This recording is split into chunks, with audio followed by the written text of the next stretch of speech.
Mohandas Karamchand Gandhi, conhecido como Mahatma Gandhi, nasceu em Porbandar, na Índia, no dia 2 de outubro de 1869. Sua família pertencia a uma casta conhecida como Vaishyas, que nada mais eram do que os responsáveis pelas atividades comerciais na Índia. Para entender a história de Gandhi, temos que entender primeiro a organização das castas. Aproximadamente 75% da população indiana segue a religião hindu. Esta principal religião da Índia interfere diretamente na estruturação social, uma vez que o hinduísmo divide a sociedade em castas. A divisão da sociedade em castas é determinada a partir da hereditariedade. As castas se definem de acordo com a posição social que determinadas famílias hindus ocupam, fator que estabelece um tipo de hierarquia social marcada por privilégios e deveres.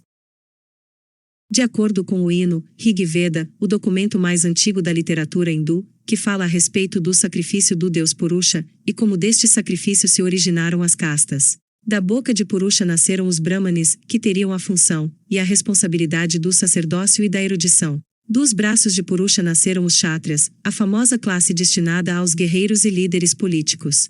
Das pernas se originaram os Vaishyas, constituída por fazendeiros, comerciantes e artesãos. Dos pés do deus, nasceram os Sudras, que são os operários, ou sejam, as pessoas que deveriam servir às castas superiores. E em último lugar, existem os Dalits, ou os intocáveis, que se originaram da poeira que estava embaixo do pé de Purusha. Para eles basicamente são destinados uma vida de mendicância e indigência, e até em algumas regiões da Índia, eles são proibidos de ter contato com pessoas de outras castas. Atualmente, as barreiras de casta deixaram de existir nas grandes cidades, mas ainda persistem principalmente na zona rural do país. Voltando para Gandhi, apesar de não ter vindo de uma das castas mais privilegiadas, Gandhi nasceu em uma família rica. Como era costume na época, Gandhi teve um casamento arranjado aos 13 anos de idade. E em maio de 1883, se casou com Kasturba Gandhi, que tinha 6 meses a mais do que ele, de idade. Nessa época, a Índia estava sob o domínio britânico. Por volta de 1886, sua família decidiu que Gandhi deveria deixar seu país natal para concluir sua formação na Inglaterra. Aos 17 anos de idade, ele foi para Londres estudar Direito, na University College of London. O domínio britânico na Índia teve início em 1858, quando a Companhia Britânica das Índias Orientais passou a pertencer à coroa da Inglaterra. Essa soberania durou até o ano de 1947. No tempo em que foi colônia, a Índia era completamente administrada pela coroa britânica. Durante o Império Colonial Britânico, o território da Índia foi considerado uma das principais riquezas do Reino Unido. O país era chamado de a principal joia do Império Colonial Britânico, pois se destacava como um importante centro fornecedor de produtos. Por este motivo, da mesma maneira que os ricos brasileiros mandavam seus filhos para estudar em Coimbra, em Portugal, era comum os ricos indianos mandarem seus filhos para estudar em Londres, na Inglaterra, pois na Índia em si, a estrutura educacional não era muito boa. Gandhi cursou sem grandes dificuldades a faculdade de Direito, e durante esta fase, teve contato com a filosofia de Henry Stephen Salt, e organizou um clube vegetariano que, entre outras coisas, debatia assuntos teosóficos. Também foi lá que teve o primeiro contato com o que viria a ser sua Bíblia espiritual, o Bhagavad Gita, texto religioso que retrata um diálogo de Krishna com um guerreiro de nome Arjuna. Posteriormente, tanto os textos do Bhagavad Gita, quanto o Sermão da Montanha de Cristo, e do Evangelho Bíblico, acabariam por se tornar grandes guias espirituais para Gandhi. Em 1891, Gandhi, então com 22 anos, formado em Direito, retorna para sua cidade natal. No entanto, ao voltar para lá, além de sua carreira como advogado não deslanchar, a sua mãe também havia acabado de falecer. Em 1893, Gandhi recebe um convite para ir à África do Sul, trabalhar com aconselhamento jurídico para uma empresa hindu, chamada Dada Abdullah.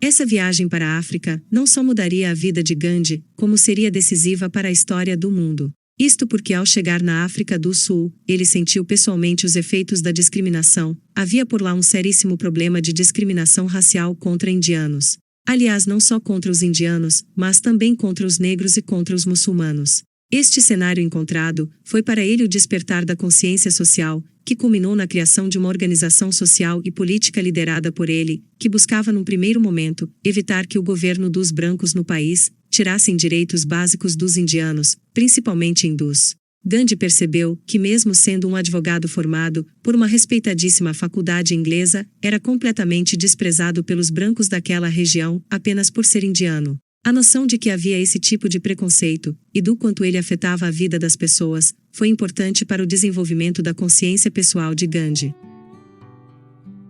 Havia na ocasião uma discussão no governo, com o propósito de aprovar uma lei que revogaria o direito dos eleitores indianos de participar de eleições. Gandhi percebeu que os governantes tinham medo de que eles enriquecessem e se tornassem mais poderosos do que os colonos. Em razão desta lei, Gandhi resolveu que era hora de lutar.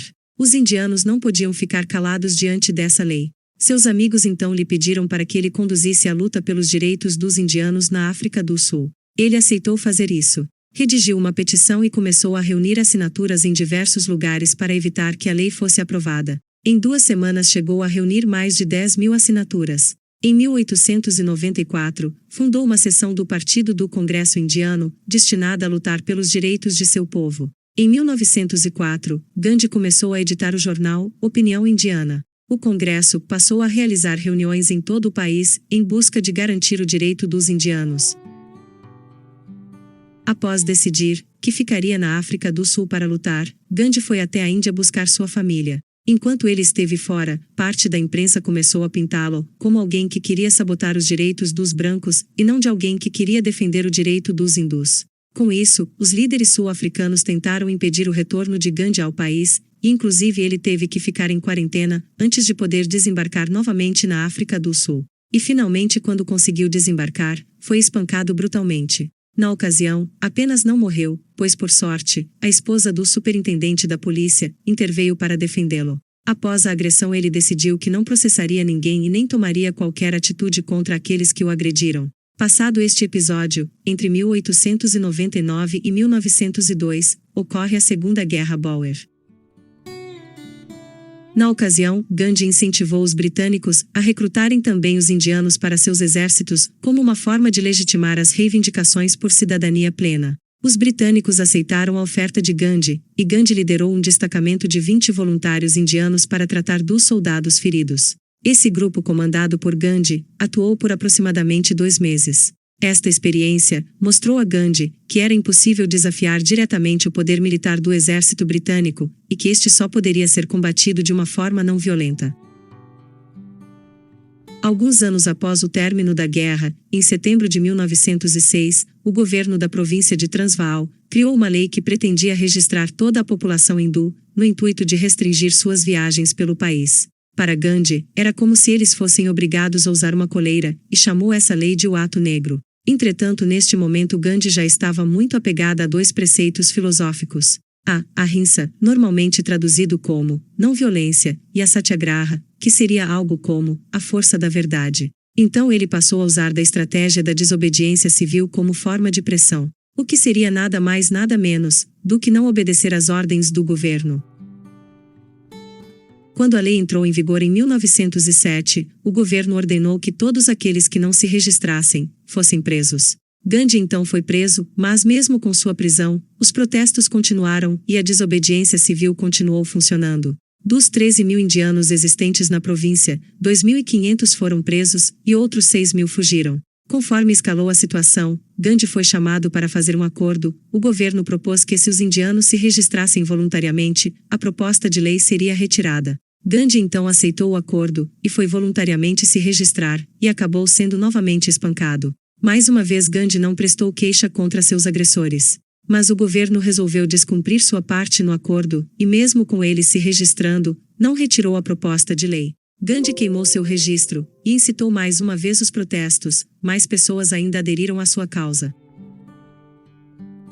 Em 1913, ele liderou uma marcha que contou com a presença de 2.000 pessoas. Nesta marcha, Gandhi foi preso novamente e logo depois foi solto. Isto ocorreu diversas vezes. Os protestos foram aumentando e aumentando cada vez mais, o que levou milhares de indianos a serem presos. As ideias de Gandhi se propagaram cada vez mais, e ele foi ganhando apoio até da imprensa e de várias pessoas brancas dentro do país. Enquanto isso, o governo local começou a perder força, até que em julho de 1914 o parlamento aprovou a abolição do Ato Negro, e com isso muita coisa já se resolveu. Todos os casamentos, independente de qual fosse a religião, se tornaram válidos. Os impostos em atraso foram cancelados, e os operários, contratados. E com isto foi concedido mais liberdade aos indianos. Gandhi conseguiu mudar a forma de vida dos indianos na África do Sul, e após a abolição do ato negro, Gandhi retorna à sua terra natal, em 1915.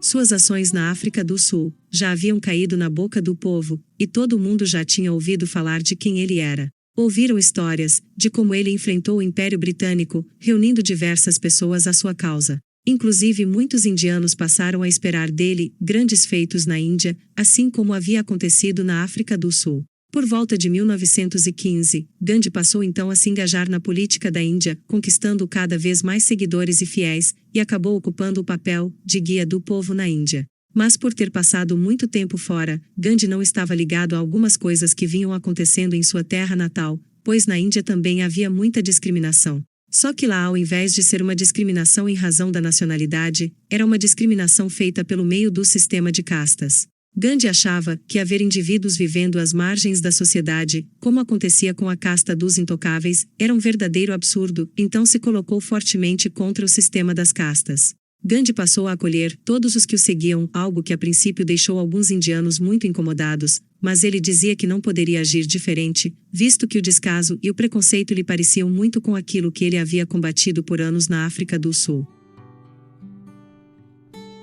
Em 1917, aderiu à causa daqueles que trabalhavam com tecelagem, pois os britânicos estavam tributando absurdos em produtos têxteis, aumentando os impostos dos indianos e aumentando o lucro dos ingleses. Algo que acabou por criar uma enorme desvantagem econômica aos indianos e grande miséria. O discurso de Gandhi continuou no sentido da desobediência civil e da não violência. Ele sugeriu que enfrentassem a injustiça realizando um boicote, e para sua proposta funcionar, todos deveriam abrir mão voluntariamente de cargos, títulos e riquezas concedidas pelo Império Inglês. Também sugeriu que a elite indiana abrisse mão de suas joias ocidentais, para dar exemplo. Por incrível que pareça, tanto o povo em geral, quanto a elite, apoiaram suas ideias e o ovacionaram. Na contrapartida dessas propostas veio o Ato Rowlatt.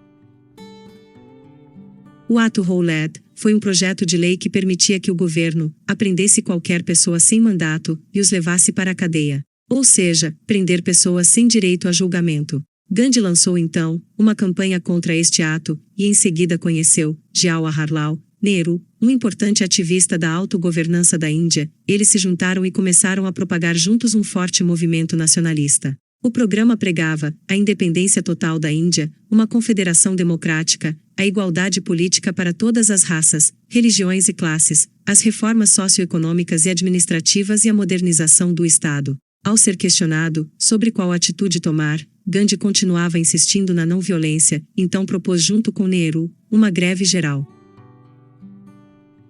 Escreveu uma carta aos britânicos, informando que no dia 6 de abril de 1919, seria um dia em que todas as fábricas e todos os comércios estariam fechados. Seria um dia inteiramente dedicado a orações e ao jejum. Os britânicos não levaram a sério o aviso da greve, mas esqueceram que estavam lidando com Gandhi, e de fato ele conseguiu fazer a Índia inteira parar. Nos dias seguintes à greve, a mobilização social começou a escalar, e em pouco tempo todos os indianos foram às ruas protestar. No dia 13 de abril de 1919, ocorreu um evento violentíssimo. Soldados armados atacaram de forma inconsequente os membros do protesto, que estavam unidos em uma chave pacifista de comportamento. Estima-se que nesse dia tiveram entre 400 e 1.000 mortos, além de mais de 1.200 feridos. Mesmo continuando firme na proposta de não violência, os atos do governo foram ficando cada vez mais e mais violentos, e a reação de Gandhi foi aumentar os boicotes a qualquer produto de origem britânica. Eles começaram a queimar estes produtos na fogueira, e os indianos passaram a fazer 100% de suas próprias roupas. Mas ainda havia muitas diferenças ideológicas entre os protestantes, o que acabou gerando diversos conflitos ao longo do tempo. Paralelamente aos movimentos de independência, começou a acontecer outro abuso. O governo britânico passou a proibir que os indianos fabricassem sal. O produto então começou a ficar muito caro, sendo que o sal era fundamental para a preservação dos alimentos e, consequentemente, para a sobrevivência da população. Então Gandhi voltou seus olhos para a lei do sal e resolveu novamente realizar uma marcha, desta vez até o mar, para fabricar seu próprio sal. A distância era de 124 milhas, o equivalente a 200 quilômetros, feitos a pé, e que iria demorar mais de 24 dias. Essa marcha chegou ao litoral do Oceano Índico, no dia 6 de abril de 1930, com mais de 5.000 pessoas, e ao chegar lá, Gandhi e seus seguidores pegaram panelas, colocaram água do mar, e foram deixando secando sob o sol. Como produzir sal era ilegal, obviamente o governo reagiu, autorizando as prisões, para qualquer um que estivesse fabricando seu próprio sal, mas aconteceu que em um determinado momento, tanta gente tinha se juntado ao movimento, e acabado presa, que as prisões lotaram, o que estimulou ainda mais a revolta do povo contra o governo inglês. A arbitrariedade do Império Inglês e suas escolhas começam a mudar a imagem da Inglaterra no âmbito mundial, e a imprensa divulgou que a Marcha do Sal havia sido um imenso triunfo por parte da Índia. Gandhi foi chamado para uma reunião em Londres, com o vice-rei Lord Irving no ano de 1931, e eles firmaram um acordo em março. Este acordo definiu que a desobediência civil seria cancelada, os prisioneiros seriam liberados, a fabricação de sal seria permitida na costa, e os líderes do Partido do Congresso Nacional Indiano assistiriam à próxima conferência de mesa redonda em Londres. Gandhi prosseguiu, com sua jornada revolucionária e não violenta, em busca da liberdade política da Índia. Tempos depois, o governo resolveu fazer outra medida desagradável aos locais. O vice-rei britânico propôs uma lei em que as pessoas da casta dos intocáveis teriam eleições separadas. Gandhi se colocou fortemente contrário a isso e foi novamente preso. Gandhi fez seu primeiro protesto em jejum total, ou seja, ele não comeria e não beberia nada enquanto não se solucionasse esta questão. A falta de nutrientes fez com que ele fosse enfraquecendo, chegando cada vez mais perto da morte, o que gerou uma grande comoção. Em razão da pressão popular, foi assinado o Pacto de Poona, em 24 de setembro de 1932, que acabava com o projeto das eleições separadas, concedendo novos direitos à casta dos intocáveis, e desta forma encerrando o jejum de Gandhi. Em seguida veio outro fator de enfraquecimento do Império Inglês, a Segunda Guerra Mundial. Durante a Segunda Guerra Mundial, Gandhi passou a concentrar cada vez mais esforços em busca da independência da Índia.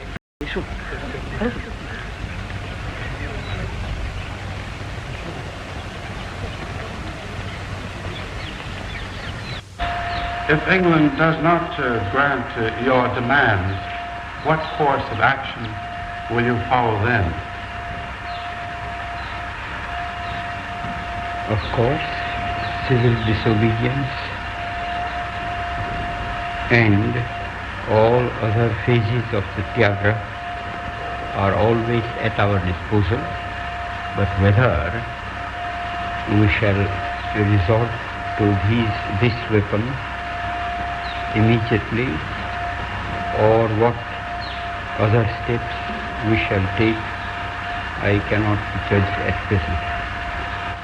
If England grants your demands, Mr. Gandhi, do you intend to have complete prohibition in the new Indian state? Oh, yes. Absolute prohibition? Absolute. And do you intend also, if India wins its independence, to abolish child marriages? I should very much like to, even before. Do you expect England this time will give India full self-government? That also is more than I can say.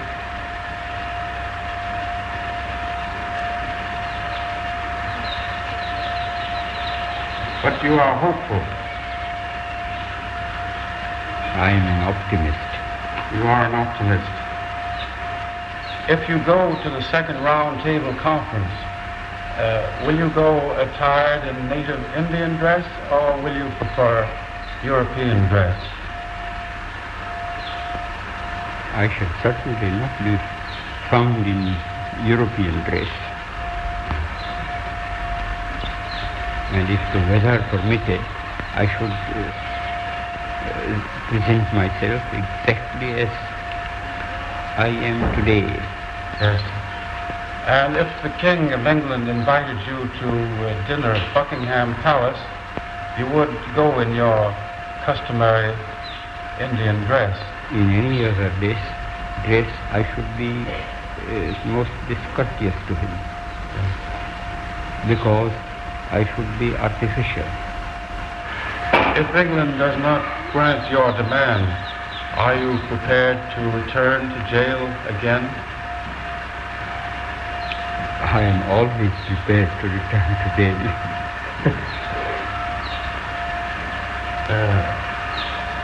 Would you be prepared to die in the cause of India's independence?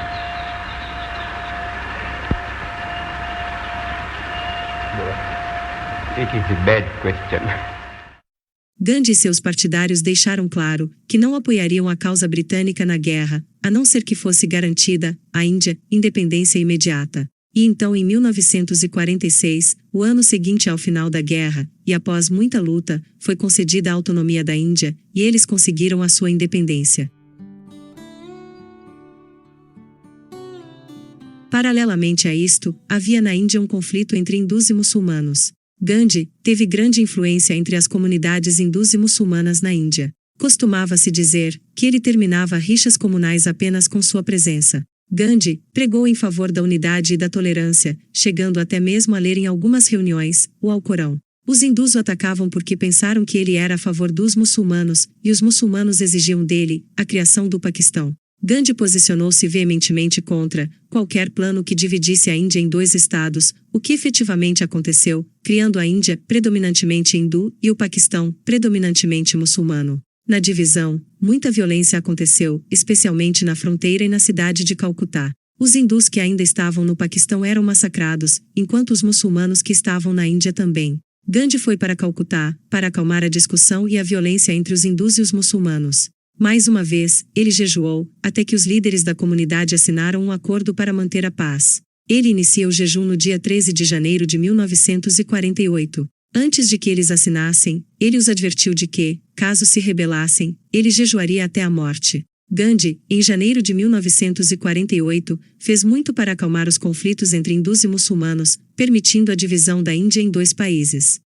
Os muçulmanos hindus fizeram um tratado de paz e largaram suas armas pelo fim da greve de fome de Gandhi. Mas é claro que nem todo mundo gostava das mudanças que ele estava trazendo. No dia 20 de janeiro, houve um primeiro atentado contra sua vida, mas ele sobreviveu. O segundo atentado ocorreu no dia 30 de janeiro. Um hindu radical chamado Nathuram Godse atirou nele, pois acreditava que ele era o responsável pelo enfraquecimento do governo indiano diante do Paquistão. Dessa vez Gandhi não resistiu, e morreu no dia 30 de janeiro de 1948, aos 78 anos, na cidade de Nova Delhi. Seu último desejo, já no leito de morte, foi que seu assassino não fosse punido. Porém este desejo não foi concedido. O assassino foi condenado à morte por enforcamento. A morte de Gandhi gerou uma comoção nunca antes vista no país, e milhões de pessoas foram às ruas. Gandhi foi cremado e suas cinzas jogadas no rio Ganges. Gandhi é considerado uma das mais importantes referências históricas para os movimentos pacifistas ocorridos no mundo. Ele nos deixou um legado de exemplo de luta pela liberdade, luta contra as injustiças e em defesa das minorias, sempre sem uso da violência. Vou citar duas frases dele mesmo, que muito dizem sobre sua vida. Um homem não pode fazer o certo numa área da vida, enquanto está ocupado em fazer o errado em outra. A vida é um todo, indivisível. E a segunda frase, a alegria está na luta, na tentativa, no sofrimento envolvido, e não na vitória propriamente dita. Se você gostou deste vídeo, e assim como nós, também se emocionou e se inspirou no exemplo de vida de Gandhi, deixe seu like, curta nosso canal, e ative as notificações para ajudar-nos a continuar produzindo conteúdos como este. Obrigado e até o próximo vídeo.